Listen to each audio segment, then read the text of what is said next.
I am the world's worst cancer survivor.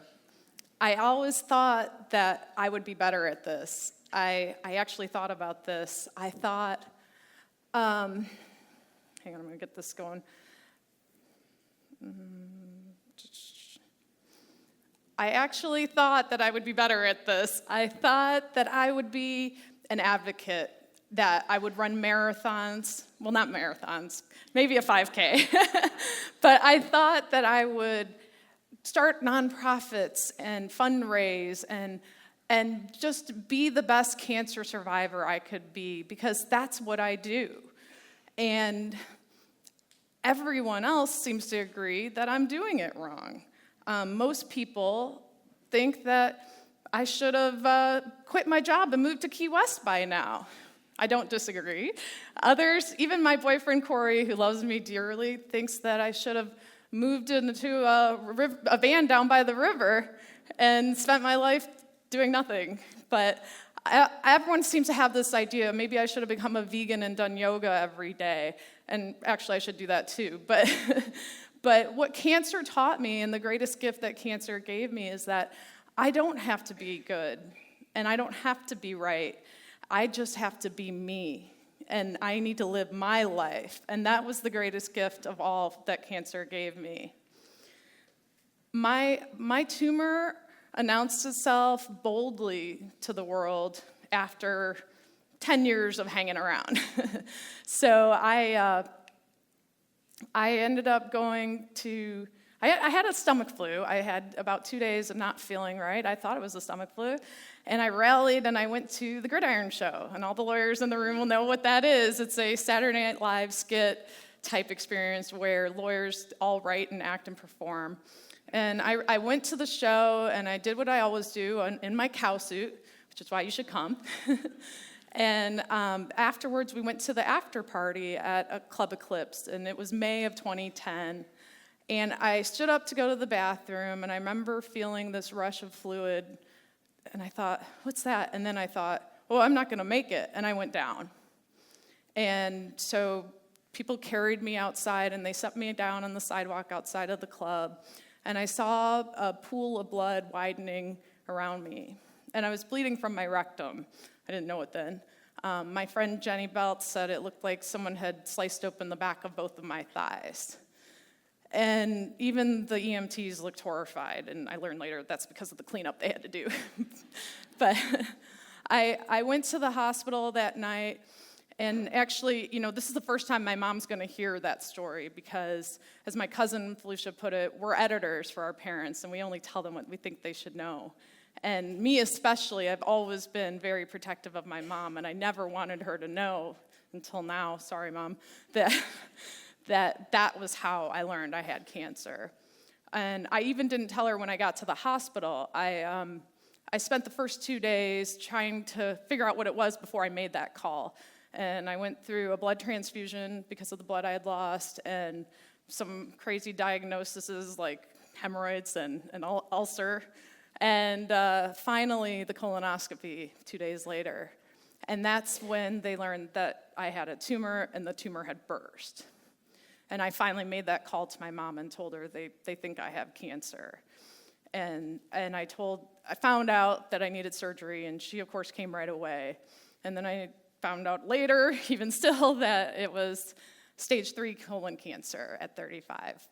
And so I needed 6 months of chemo. And even later still, I learned that I needed another surgery because of the hernia that had developed from the first surgery. And so through all of this, I wore my brave face, and I took care of my family, and I told them, kind of downplayed all of the things that were happening, and the bad veins and the port that no one was able to access, and all of the aches and achy joints and numbness and tingling and the horrors of chemo. The metallic taste of everything. And I just kept protecting everyone from what it was I was going through. My mom came to visit me, and I would only let her stay incrementally, so she had to keep flying, even though she hates flying. But through it all, I wore this brave face that I thought I had to do to take care of everyone. And I continued to do that. I think I had always done that since I was a little kid. I was a smart kid. I was kind of had a smart mouth. My dad used to say I should be a lawyer, and that worked right out. My kindergarten teacher said that I was a sensitive little girl whose feelings were easily hurt, and that couldn't be more true. And I was also sensitive to other people's needs, even from the very beginning, and I always was attuned to what people needed from me and how I could help them and how I could problem solve. I loved a good puzzle. So I was like that from the very beginning. And even as I grew up, I stayed like that. You know, I felt like if I can help, I should. And so I did. I was a good girl. I did everything, and I accepted every responsibility that was placed on me. And I even, as long as anyone asked, and even when they didn't, I used to love to read. As you can see from this picture here, I always had a book in my hand. And I remember one day, it was about 1.5 years after this picture was taken, that my dad was talking to me, and he mentioned some stories from the Bible. And he said, "Wait, you don't know those stories? You need to know those stories." And I said, "Well, I know I did my first communion, but I don't remember, Dad. I'm sorry." And he's like, "Wait right here." And he went and he got a book, and he brought it back to me. It was the Good News Bible. And he said, "Here, read it." And, rather than talk to me about the stories or tell me what I should know or take me to church, he just, in his typical way, said, "Read it." And so I did. I was a reader, and I was a good girl, and I did everything anyone ever asked of me. So I took the Bible, and I went into the living room, and I sat on our green velvet couches, and I started reading page 1, chapter 1. Let there be light, and just read it straight through. And I didn't understand a word of it. And I kept wondering, when am I going to get to the part that he had mentioned that I needed to know? But I felt, okay, this is important to my dad, and I need to do this. So I'm determined then and there, I would read it every night. And I would read it when I said my prayers, and I would read it after, first read, then do my prayer, and then recite the little poem I had written about the Palestinian and Israeli conflict, because I was a serious kid too. And I would do that every night, and maybe the conflict would go away, which really didn't work out. And I would just do what God and my dad wanted me to do, and I would read this book, cover to cover. And I started slogging my way through the Old Testament. And I read the names of everybody who begat everybody, and the colors of every thread and every robe, and the dimensions and specifications of every sacrificial lamb, which is, by the way, they have to be the best lamb.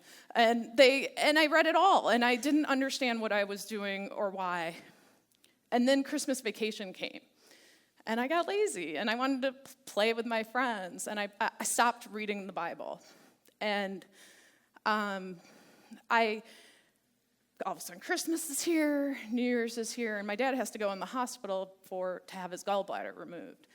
And I was supposed to visit him a couple of days after he had the surgery, and my mom said, "Oh, you and your sister can come tomorrow. There's too many people here tonight." So we sat at home, and then we were watching TV, and there was a knock at the front door, which was really weird because everybody came in through the garage. So I answered it, and it was my Uncle Isa Hassan, who's a very dark-skinned man. And he just looked at me, and he was white as a ghost. I've never seen him so pale in my life. And then they pushed me aside, and they carried in my Auntie Fufu, who was having some sort of breakdown, and I knew. I had killed my dad. I didn't read the Bible, and my dad had died. And I immediately ran upstairs, and I picked up the Good News Bible, and I threw it at the bottom of my closet, and I kicked some clothes over it, because there's a pile of clothes in my closet. And I knew it was all my fault. And I started taking on even more responsibility. I became my mom's right hand. I did everything anyone asked. I solved the problems. I did what I was supposed to do. I did everything I should, because I'm a good girl, and I did it. So that's what brought me to where I am today. Until cancer. I kept doing it. And then cancer came, and I had to keep trying to hold it all together and try to protect everybody and take care of everything. And I was still doing what I was supposed to do. And there were still, things going on in my family that needed my attention, and decisions that had to be made, and things that would normally have fallen in my lap. But then a beautiful thing happened. My family started shielding me from all of that. They stopped including me in discussions. I started to hear, don't tell Mechelle about that, so I'd overhear these things. And at first I felt horribly guilty, and then it was the relief that washed away the guilt. And then I realized I couldn't take on what I had done at work, and the work that I'd given up when I was in the hospital had to stay with the other attorneys. And I began to shield myself and just say, no, I can't do that. I took all the naps, I watched every bad TV show, and I just took care of me for the first time in my life. Well, for the first time since I had thrown that Bible in the bottom of my closet. And it took me a long time to understand that this was, chemo made this necessary, and it was all that my body could take. So I kept going. And then this all really solidified for me only in the last 2-3 years. I need to take care of me. I need to say no. I was saying no, and I was doing what I had to do. And it was hard. And I thought you wouldn't think something so simple would be so hard. But it was. It really was. And I'm still working on it. A few years ago, I read an article about 2 children playing in a playground, 2 brothers in Grand Rapids, Michigan. And the older brother, his name is Michael Connor Verkerke, was stabbed for no reason by a disturbed 12-year-old who was playing in the playground. And he stabbed multiple times, and he died.